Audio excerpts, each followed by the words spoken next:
Okay, we are measuring hip flexion range of motion. The normal range of motion for hip flexion is 0 to 120 or 0 to 135. The patient is positioned in supine with both legs extended. And first, I'll ask the patient, can you please move your left knee in towards your chest?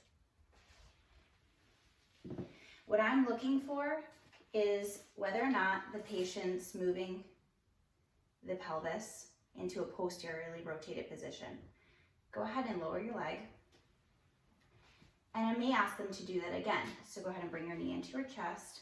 I'm looking at eye level with the hip to just ensure there's no accessory movement.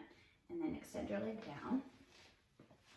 Next, I'm going to align the axis with the greater trochanter. So in order to find the greater trochanter, I'm going to palpate along the lateral aspect of the hip and ask the patient to roll their knee inward and outward. And you may have them just continue to do this movement until you find that greater trochanter. Okay, you can stop. So then they're in a neutral position of the hip.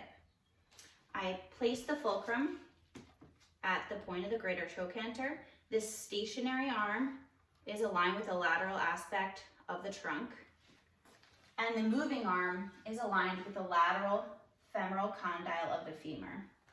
So now I'll ask the patient again, could you please move your knee in towards your chest?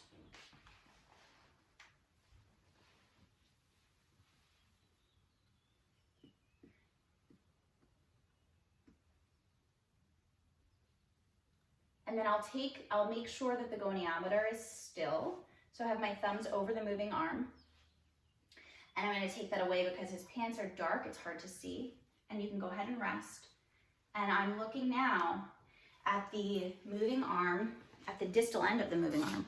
So I'm looking to see he's gotten through that 90-degree range of motion, and he has about 102 degrees of left hip flexion range of motion.